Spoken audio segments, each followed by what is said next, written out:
Beginning a new journey can be stressful. That's why it's important to prepare the best you can. You never know what types of obstacles you may face as you venture out along these new paths. No matter what the journey, it's important to be proactive. Because if you can't take care of yourself, you cannot take care of your loved one. Order your copy today at www.jessicalazellcannon.com.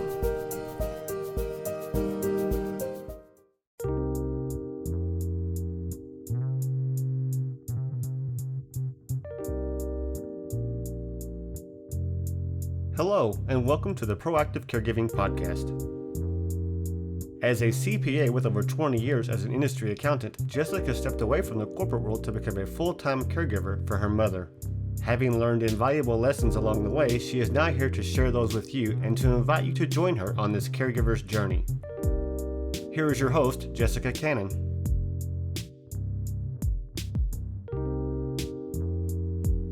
Hello, everybody. I'm so glad you're here with me today. I am the Proactive Caregiver, and I specialize in educating others on how to be proactive by empowering you, the caregiver. Because if you cannot take care of yourself, then you cannot take care of your loved one. So today I want to talk to you about making your caregiver dreams come true. And the reason I bring this up is because years ago, when I finally received confirmation of the type of dementia Mom was living with, it brought about that bittersweet moment. Bittersweet as in the confirmation. Yay, we finally know. But the confirmation, the weight of what it means. So the more I researched FTD, the more I worried about how much time we had left. How much time do we have left before she begins to forget who we are? How much time do we have left to plan anything with her at all?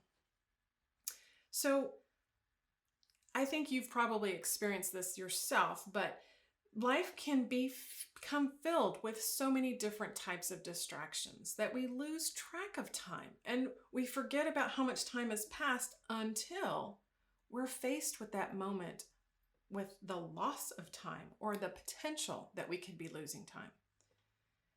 This is why my next guest, she was faced with a different time racing against the clock. I wanted her to come on to share her story. Ashely Jackson is the founder of Timeless Dream Events, and she's also the author of Lost Travel Found. She was blessed to be given the time to actually claim the titles of wife, caregiver, and even event planner now. I asked Ashely to join because you will see her light shine through as she shares her story. Very inspirational. Because becoming a caregiver at 31, it created this overwhelming pressure that many of us feel. That pressure when you become a sole breadwinner or the housekeeper and cook, and all these challenges come piling in. And for her, it happened even before she was able to say, I do. Because of this, Ashely is able to sympathize with so many others facing similar dilemmas because she will never forget the time when she was faced against possibly not being granted and blessed with a time with her loved one. Back in March of 2017, only 3 months after getting engaged to her now husband, Troy. With all her hope and determination to love and care for him, the weight of an unpredictably rare type of cancer with a 35% survival rate, it set all of their plans in a different direction. They knew the importance of setting aside engagement party towards actually getting on the ball and setting up time for chemotherapy, radiation, and surgeries. Their moment was going to have to wait at that particular time. But thankfully, by March of 2020, Ashely and Troy were able to speak their vows to one another.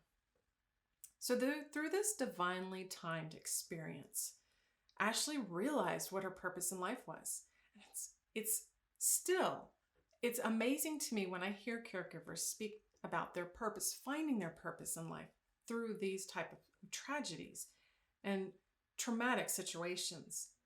Timeless Dream Events was born out of her pain, and it became something that helped her build this mission and vision around being able to provide terminally ill people with that opportunity to share with their loved ones and family members, to have that chance to celebrate life and love while they can.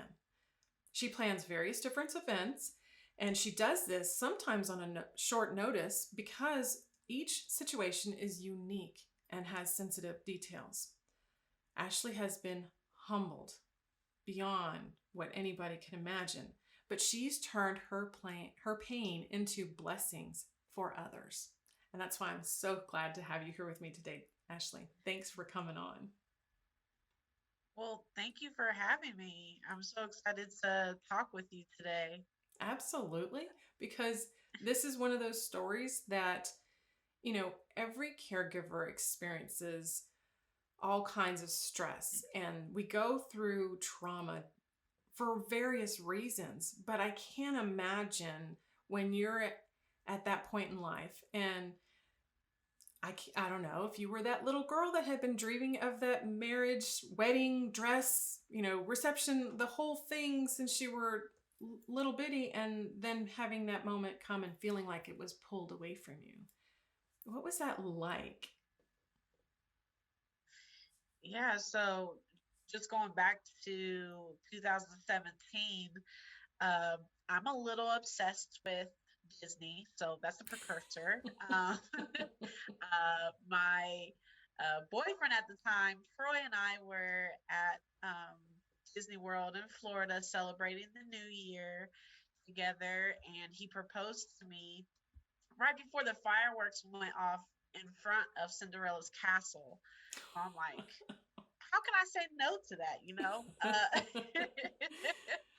um, so we became engaged that night, and then like you were saying in your introduction, March 28th of 2017 is when our roller coaster kind of came crashing down. And so he was diagnosed with a rare type of cancer, and it was in stage 4. Mm. So immediately we're on this high and like just come crashing down because in the past, when I've heard cancer and stage 4 together, Mm-hmm. I've only known death. Mm. So um, I'm just like, really? I just promised forever love with my fiance, and now these doctors are telling me he has this cancer. And we immediately just jump right into, okay, instead of planning our engagement party, we're planning how to get to and from his uh, treatments, what treatment's going to go first. um, I became the sole breadwinner because treatment was basically his job. He Mm-hmm. was sometimes in treatment from uh, anywhere from 6 to 10 hours a day, Monday through Wow. Friday. So yeah, and thankfully I worked from home at that point already. So I was working from home before it became a thing during pandemic, which I was grateful for. And I know not all caregivers have that. Right. But I would sit while he's getting his chemo or radiation or both. It just depended upon the day. I would sit beside him and I would be working. Also, when we get home, cooking, cleaning. Mm-hmm. I always say I was his chauffeur as well because it was an hour and a half one way to Oof. get to his treatments and then an hour and a half back home. So I was a little bit of all the things. I had to learn different tricks and tools and skills that were way out of my comfort zone because I don't come from a medical background at all. I come from a Mm. business background. Right. Um, so it was very, very uncomfortable, Mm-hmm. but I knew it's something I had to do. or else he wasn't going to survive. And that's kind of where we were at. It seems a little dramatic, but that's where we were. The rarity of the cancer was because of the placement of the tumor, which started in his nasal cavity. Oh, wow. And since I've started on my caregiver advocacy journey, I've only met 2 other people that have had the same cancer, um, as Troy. Wow. And that's been in the past 4 years. I've only met 2 other people. And even online and support groups, is very rare to find someone that understands exactly Right. this type, you Yeah. know, Which makes it the difficult. devastation that it can cause. It makes it really difficult Yeah, because it adds to that feeling of isolation almost. absolutely. So, you Yeah, know how caregivers are able yeah, to connect and relate with each other, and they find something that helps that's, them kind of by connect. ourselves. Right. You're Care- fine.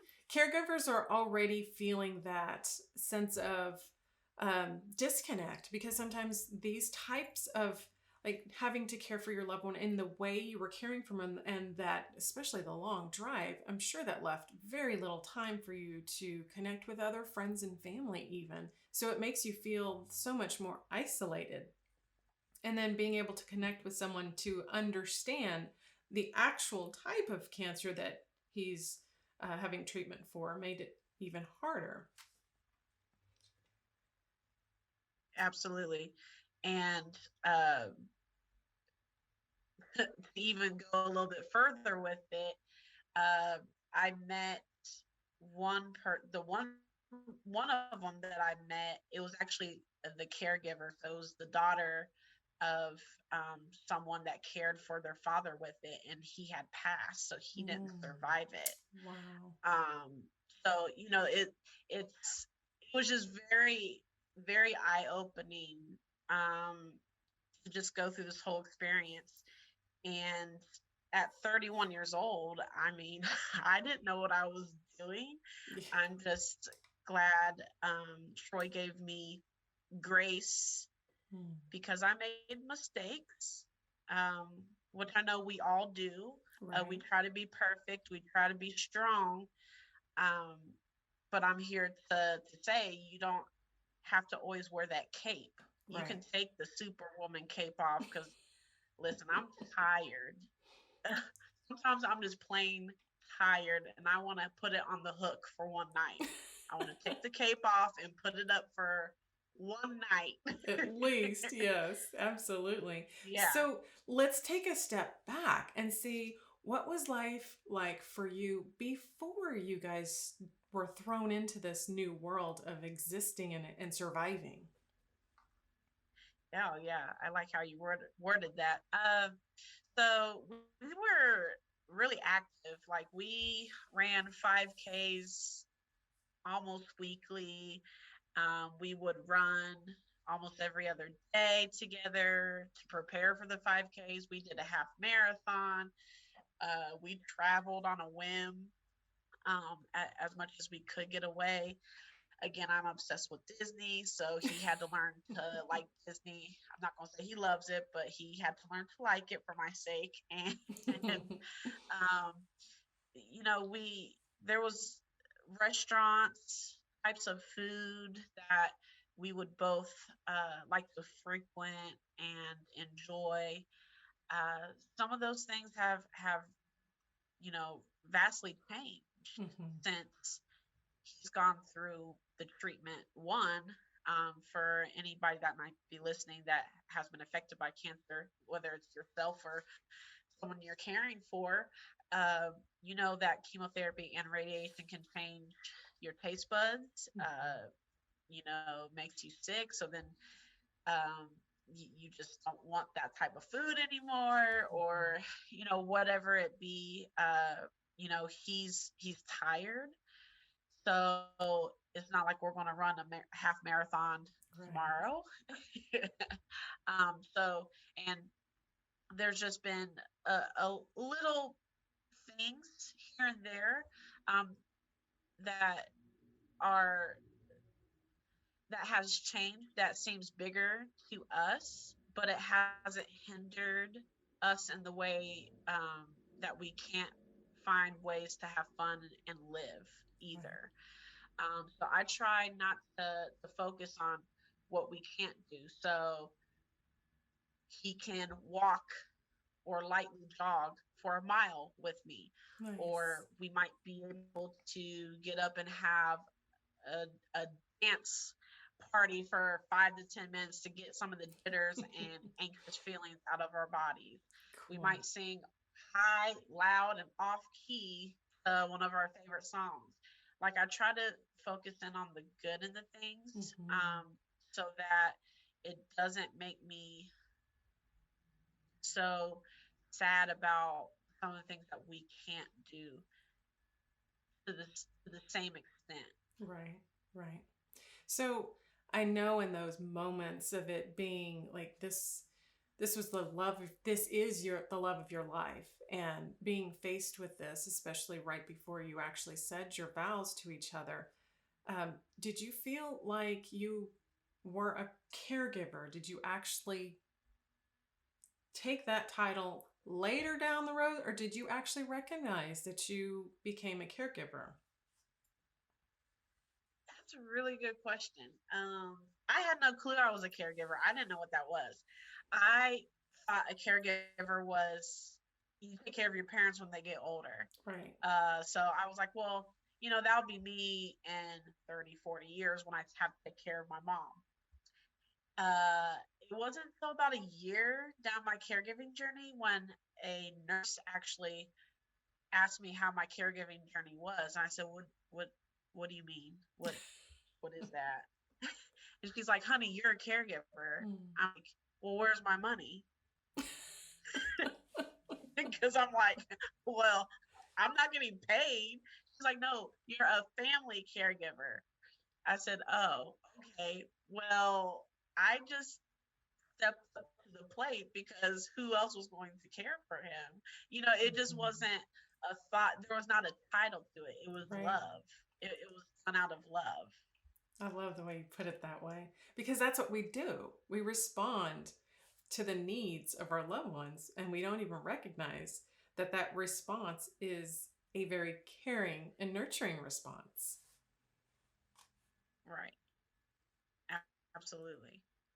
So, as you were continuing to care for him and balance your work, I love the way you mentioned it, because I felt the same way. I'm not a medical professional. I didn't have anywhere close to any kind of medical background. I think I remembered taking a CPR class when I was, teenage years when I was babysitting, but since then, my mind was never in that direction. And other than having my own doctor's appointments, I just never really thought about any of it. But I, like you, I came from that business background, stepping into this very highly world of medical needs. And so that transition for you, what was that like? Did you feel like you were leaving something behind, or just scared out of your mind? I mean, how did that transition work for you? All of the things you just said. I guess what kind of scared me the most was just the unknowing, right? The Right. unknown. Just and then I'm very confident when it comes to what I know, to what I do well at. Right. I didn't know what the heck I was doing, so I wasn't very confident. Um, Hmm. it was very interesting because you know if I saw he needed something, there was a need, and I might not necessarily know what to do. I was asking questions. He's very kind of quiet. I'm more so the tiger in the relationship. Like I am the go getter. I'm asking the questions, and he's probably sitting back behind me, like rolling his eyes, like, "Hey, I got to know these things. I got to know what to look out for because I don't want you to pass out because the treatment was supposed to stop, but the nurse was over there helping someone else, or, Right. I got to look for signs." And then when you come home on the weekends, I can't call the doctor on the weekend. Like, I am the Oh, doctor. I yeah. am the nurse. Yep. So you've got me for Saturday and Sunday, buddy. Sorry to tell you, but but it was very interesting learning different words. Still half of them I can't pronounce. Um, but like really taking the time to, like, when the doctor's offices give you those printouts, Hmm. when you've gone to an appointment or whatever, Right. actually taking the time to read the things, Yes. seeing the side effects of the different chemotherapies, because my husband's had multiple chemotherapies. I can't even pronounce any of them, but um, it was just very interesting to kind of see the different side effects. And then I would try to go online and see, like, okay, because he might get sick with this chemo, maybe I should give him like some peppermint tea to offset his tummy being Mm. upset, or like just trying Right. to find different like remedies that aren't crazy to Hmm. get him through the illness from the illness. Yeah. um so it was a very interesting time. And even still to this day, I find myself kind of on high alert, like, because of the placement of the tumor. Like, if he has a nosebleed, or if he says, "Oh, I'm a little stuffy. I have like maybe a head cold, or I have a headache." I'm like, "What? Like, Yeah. how bad is it? Is the Exactly. tumor bad, or is it just like change of the weather bad?" Like Mm. so it's I still have those feelings, Hmm. and kind of like, let's go, if I gotta take you to the hospital.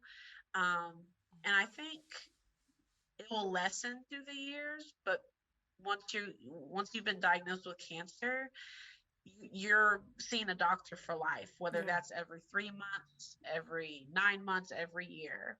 So I think the feelings, the anxiety will lessen through the years, but I always will remember what I learned from the very first part of his treatment, signs to look out for, and just who to contact, and who to go to. That information will always stay with me. That is, it's really important. And what I find interesting is that many couples start their marriage and they get to grow together before they're faced with this kind of dilemma. But you started out your relationship with it. So by starting out with it like that, do you feel like time is already running out for you guys?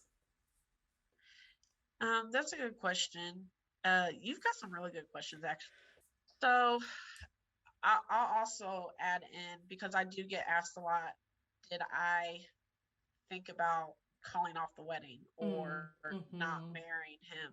Right. And it wasn't a question for me, like whether I wanted to marry him or not, because I had finally found someone that matched my crazy, matched my, just he knows me. Right. So that wasn't a doubt in my mind.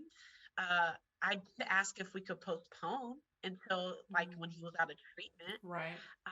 But he kept saying, no, no, like, we had already booked our date before we he was diagnosed. Oh, wow. We had already booked our venue, and he's like, this is the date that I'm going to make it to and see you walk down the aisle. This is the reason why I'm doing my treatment, because of this date, because I finally got you to say yes to me. uh, so we just kept, you know just along this path. um, so then once we have gotten married, it's we're learning to, we don't always have to fight or flight. Right. We're in a stage now where we don't have to fight or flight, thank God. um we're kind of learning what a new normal looks like for us. Do I think we're out of time? Not necessarily. I view time very differently because my father passed away very suddenly 10 Mm, years ago. But ever since that point, I've always viewed time differently because he passed away young. He was 53. Oh yeah, very Um, young. so I always view time. Yeah, I view time very differently, and Hmm. I think you should seize the day, even though that sounds cliche. No, that's Now, true. can we?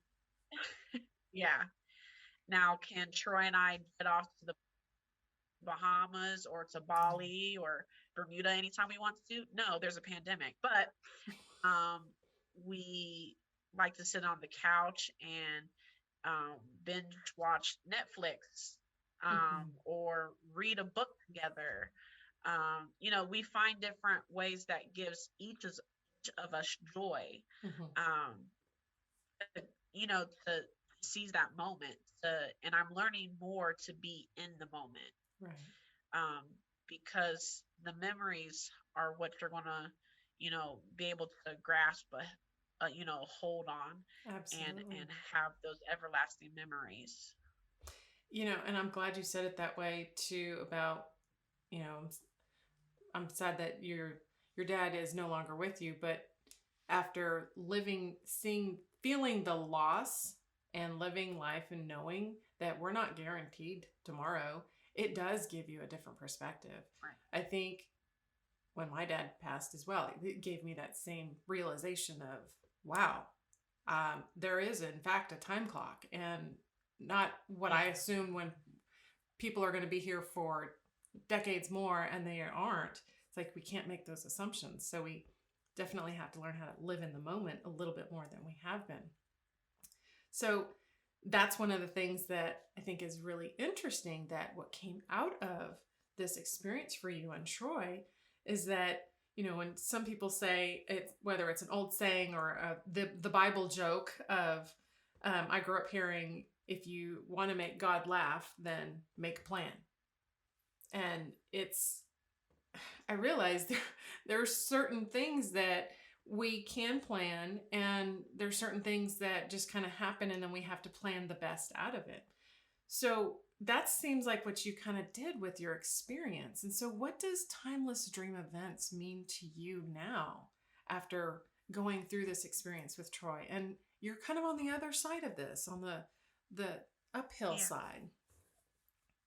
Yes. So we were able to get married in August of 2018, after multiple rounds of chemotherapy, radiation, major surgery. We got married. He had to do that cycle all over again after we returned from our honeymoon: Wow. chemotherapy, radiation, another major surgery. Um, and we got to March of 2020, where he was finally deemed cancer free. We were so excited, and it was the miracle we had been praying for. Um, it was like maybe a week or two after, you know, that, when I was kind of sitting here thinking, well, what do I do now? Because I don't have to get in the car and drive him Hmm. back and forth every day, Monday through Friday now.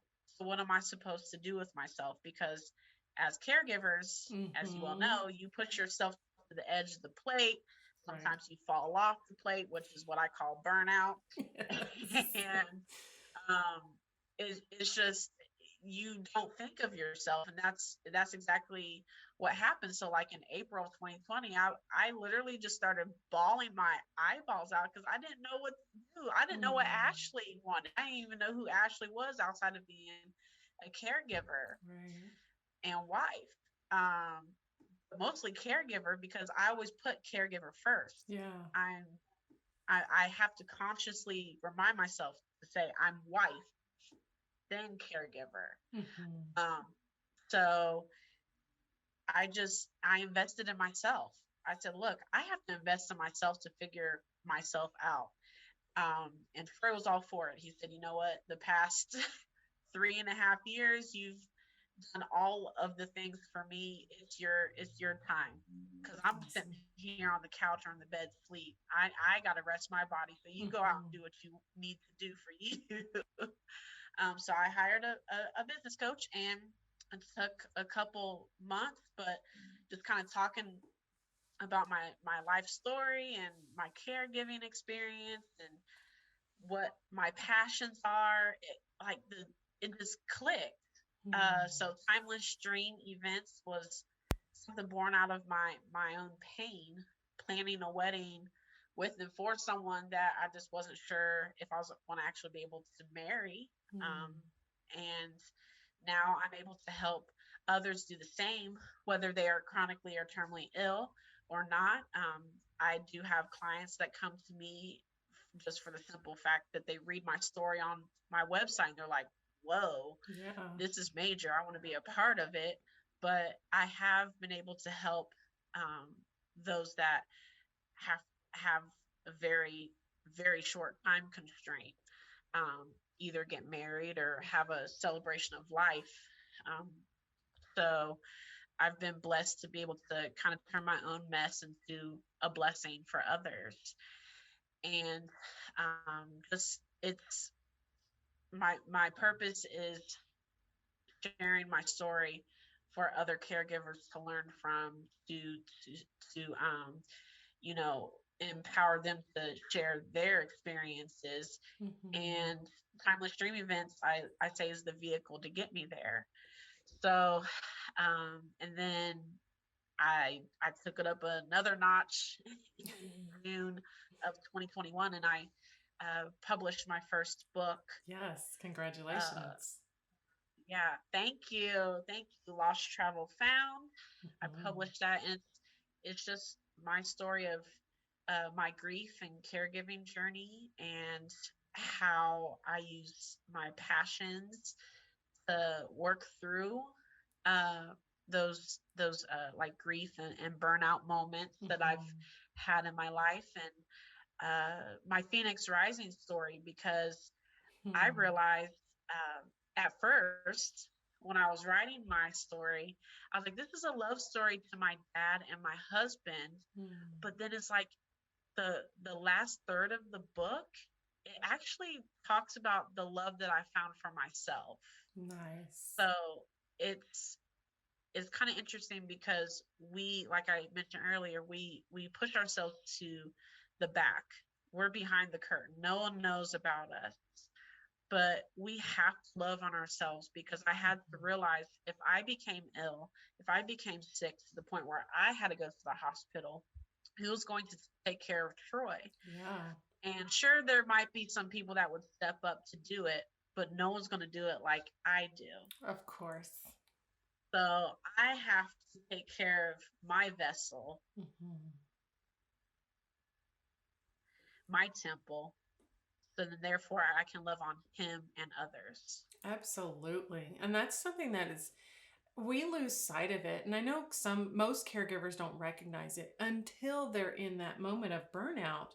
But even Yes. just before that moment of burnout, when we start wondering, who am I anymore? Like your lives have just blurred from their needs and you as Yep. an individual. And it's so important to find yourself and make that, remind yourself of who Yes. you are, because I think that in itself, when you can understand that, it's almost like a re-energizing in that of reminding yourself who you are, whose you are. And like you said, taking care of your Yes. temple, it is so incredibly important that we shouldn't have these moments of, oh, I something's wrong, I need to go to the hospital because something's wrong.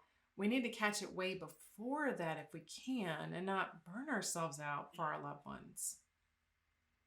Yeah. But it's, Absolutely. you've lived it. And so you know now, stepping into this and helping others celebrate their moments, but at the same time, you're able to not only plan that moment for them, but you have become somewhat of a role model for them as well, to see this is how I live, this is how we live, and this is how we keep each other in check, in a sense, and keep each other from reaching that moment of burnout. Yeah. If I can help just even one caregiver avoid what I call burnout city, we don't want to go to that city. We No, don't like it there. no, It's not fun. We no. don't want to waste our money there. Do not go there. So if I can just help at least one to not, burn out, I feel like I've done a great job, Exactly. So, uh, I've talking with my mom. She had to take care of my grandma when I was younger, and I watched her, and that left an impression on me what caregiving was. Mm-hmm. My mom was gone all day. She would come home and just crash. And I forget those times. Like, I think she would crash, but then she would get up and cook. My dad would help out here and there, but my dad wasn't a good cook. Like, let's be real. Um, so he would probably get like us a pizza or some chicken wings. Backup plan. The nights where she would stay at the hospital with my grandma. So I kind of had the imprint of what caregiving looked like. Mm-hmm. So then when my grandpa was diagnosed with lung cancer in February 2021, I started seeing her go down that pathway again, just that burnout. And I stepped in because I had faith and confidence in what I know now. Right. Then I was able to help my mom guide her away from burnout. So that, I said, okay, who can we call for help? You have siblings, you have me. Mm-hmm. How about you take a day off, a mental day Yes. from work? Like, what are some little things that we can do to kind of help you go through this? And she would tell you, if you asked her, that watching me go through my process and what I do now helped her stay away from burnout. Good.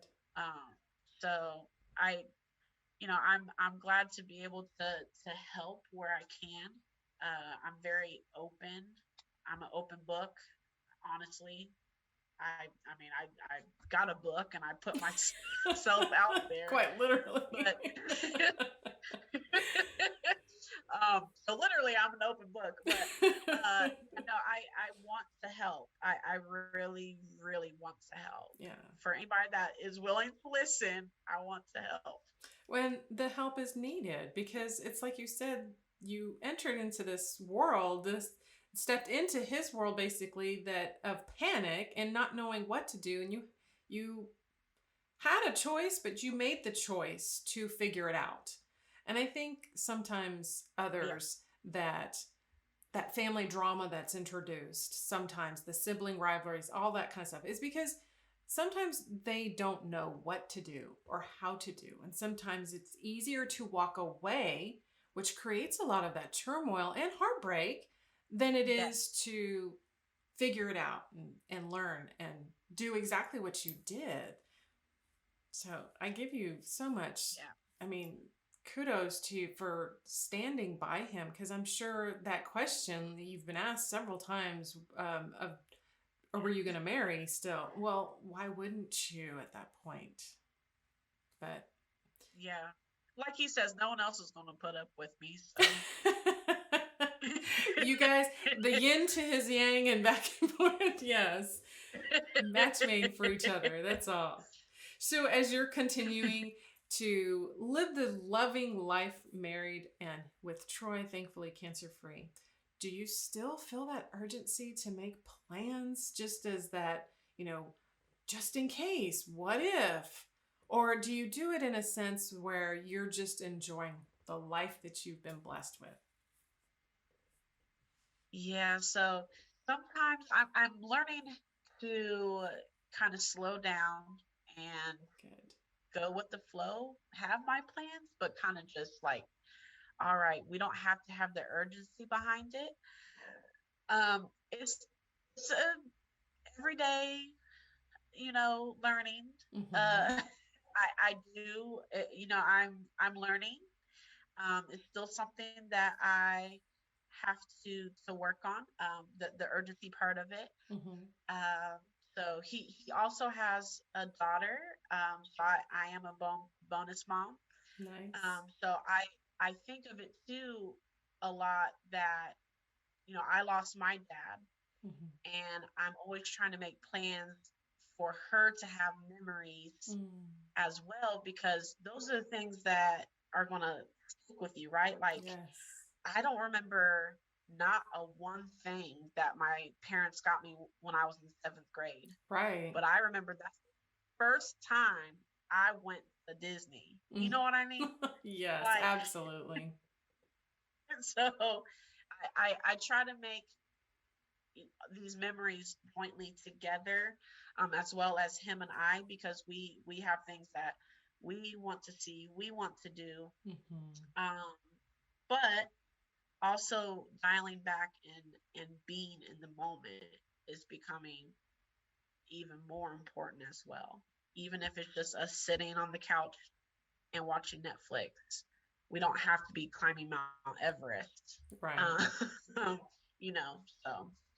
Well, and you had mentioned before that you guys used to travel and be able to go. So is that where your lost travel found came from, the inspiration behind your book? So it's actually kind of broken up into 3 different parts of my life. So lost is to signify me losing my dad. So I speak really heavily about my dad in the first like third of the book.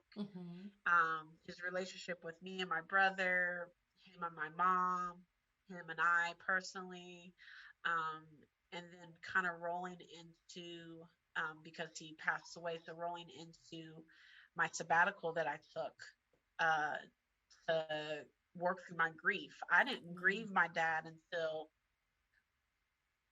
maybe 3 years after he passed. And some people, I found they do that. I'm not abnormal. Some people just, they don't grieve. And I was just one of those people. I was making sure everybody else was good. I was making sure my mom was okay. Yes. My brother was okay. My grandma was okay. I that's where I had my first significant burnout, and it was a grief. It triggered my whole, like, okay, you need to do something. Yes.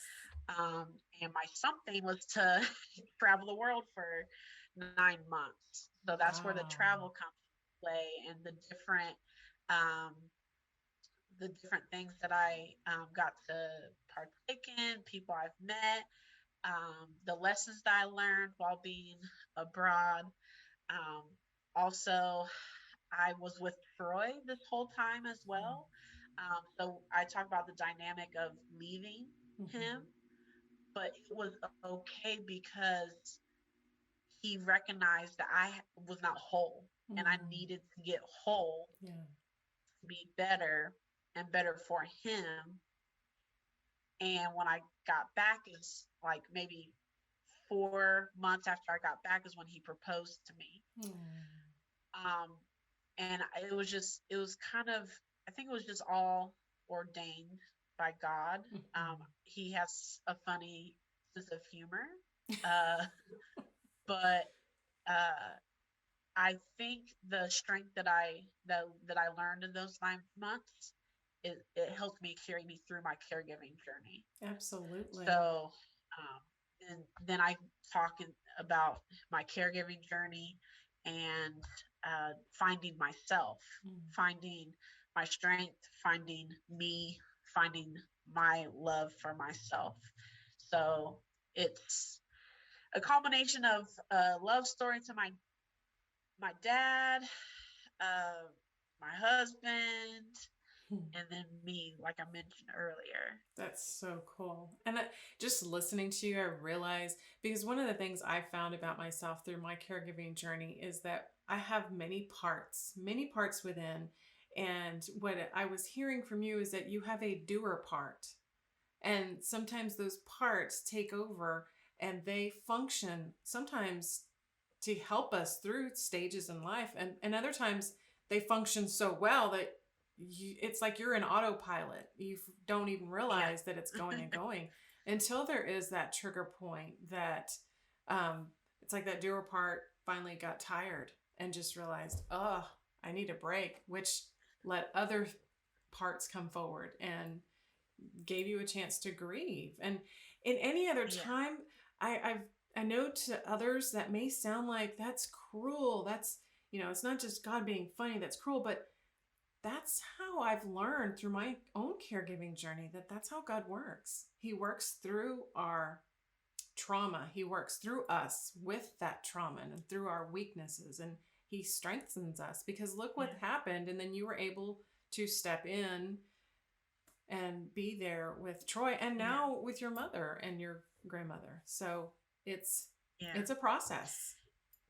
It really is. And I'll be the first one to say it sucks sometimes. Yes. But like when I asked my pastor, like, what the heck? Why do these type of things happen? And he said the same thing, but look at you now. Exactly. You had to go through the fire to come out like this. And that's why I like to equate myself to a phoenix rising, because the mythological creature, the bird, the phoenix, it rises out of the ashes to become anew. And that's how I feel.